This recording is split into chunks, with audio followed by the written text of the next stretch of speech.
I want you to imagine meeting Allah subhanahu wa ta'ala on the Day of Judgment, and Allah subhanahu wa ta'ala making you aware of a tragedy that was going to happen to you but was averted by one of your du'as. You would have never even known that this was potentially going to be a part of your story. You see, a lot of times we trust Allah subhanahu wa ta'ala to relieve us of a hardship that we already know is present in our lives. But of the beauty of that relationship with Allah subhanahu wa ta'ala is that you realize that your du'as that are preventative against hardship are working in your favor every day.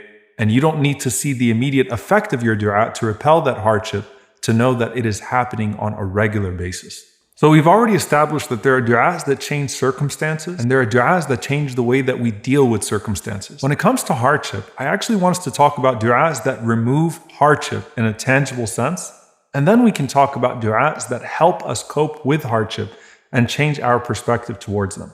Now when it comes to these du'as related to hardship, there are du'as we learn from the Prophet ﷺ that are preventative in their nature, and there are du'as that come after the fact. And subhanAllah, of the blessing of Adhkar al-Sabah wal-Masa, the morning remembrances and the evening remembrances, is that they actually include all of these du'as that are preventative in their nature, in relation to pain in this life and punishment in the hereafter. So there are two du'as that have a story behind them that are deeply profound and that should be repeated every single morning and every single evening. The first one is the du'a that Uthman radiallahu ta'ala anhu narrates from the Prophet sallallahu alaihi wasallam, that the Prophet sallallahu alaihi wasallam said that a person will not be harmed by anything in the heavens or in the earth if they say every morning and every evening, Bismillahi alladhi la yadurru ma'ismihi shay'un fil ardi wala fis sama' wa huwa as-sami'ul alim.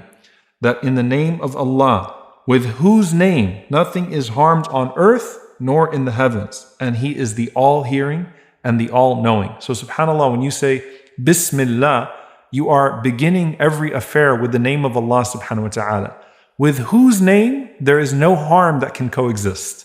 Where Allah is, no harm can be.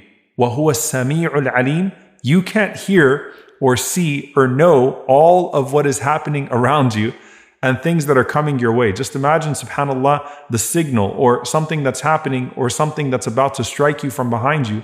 You can't see it or hear it or perceive it. Allah subhanahu wa ta'ala sees, hears, and perceives everything. And so this dua is beautiful. It's comprehensive. And the Prophet ﷺ is saying that if a person says this, it will protect them from all harm in the earth and from the heavens. And there are numerous stories that we have from the Salaf being protected from major things that happened to them because they made this dua. And Imam al-Shawkani rahimahullah, he says that this dua, or this hadith rather, is evidence that these words repel every single harm, no matter what it is, from the one who says them.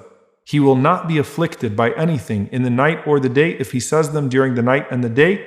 However, if a person gets hurt regardless, that is by the will of Allah subhanahu wa ta'ala, and you would certainly know that it was khair. You would certainly know that it was good.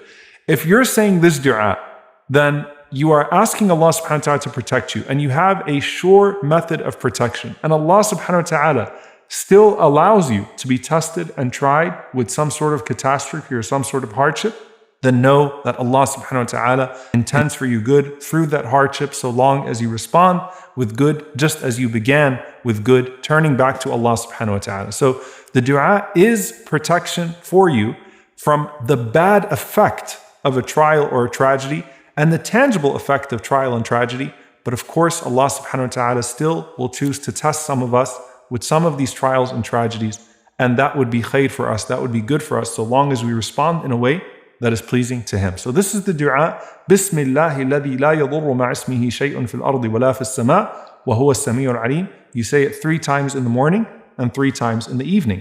Also, Abdurrahman ibn Abi Bakr radiyallahu ta'ala anhuma, he narrates from his father, or he narrates that he said to his father, that, "Oh my father, I heard you making this dua every single morning and every single evening 3 times. You would say, Allahumma afini fi badani, Allahumma afini fi sam'i, Allahumma afini fi basari, la ilaha illa ant, Allahumma inni a'udhu bika min al-kufri wal-faqr, wa a'udhu bika min adhab al-qabr, La ilaha illa ant. So he would say 3 times in the morning and 3 times in the evening, "Oh Allah, grant me health in my body, grant me health in my hearing, grant me health in my sight. La ilaha illa ant. There is no God but you." And then he would say, "Oh Allah, I seek refuge with you from disbelief and poverty. And oh Allah, I seek refuge with you from the punishment of the grave. There is no God but you." So he said, "I asked my father, I see you saying this every single day and night 3 times. And he responded and he said, I heard the Prophet ﷺ doing the same. وَأَنَا أُحِبُّ أَنْ أَسْتَنَّ بِسُنَّتِهِ. And I love to practice the sunnah of the Prophet ﷺ. So these are 2 du'as that are already in your morning and evening remembrance, and they are preventative of actual hardship coming your way and actual tests and trials coming your way. Now, as for after the hardship, there is no du'a greater than the following du'a. It is the du'a of Yunus alayhi salam. La ilaha illa anta subhanaka inni kuntu min al-zalimin. There is no God but you. Glorified are you. Truly, I was from the wrongdoers. And the Prophet ﷺ said about this du'a, فَإِنَّهُ لَمْ يَدْعُ بِهَا مُسْلِمٌ رَبَّهُ فِي شَيْءٍ قَطْ إِلَّا اسْتَجَابَ لَهُ. That no one makes du'a to Allah subhanahu wa ta'ala with this du'a except that Allah subhanahu wa ta'ala will answer them. And that's why we find in the story of Yunus alayhi salam that after he made this du'a, Allah subhanahu wa ta'ala says, وَكَذَلِكَ نُنْجِي الْمُؤْمِنِينَ.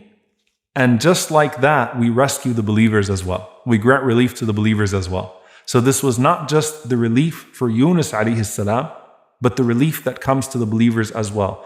And who is in a more desperate situation than Yunus alayhi salam, swallowed in the belly of that whale, in the bottom of the ocean, in the depth of the night, calling out to Allah subhanahu wa ta'ala with this dua. So the Prophet ﷺ is saying, there is no Muslim that calls upon Allah subhanahu wa ta'ala with this dua except that Allah subhanahu wa ta'ala will answer them.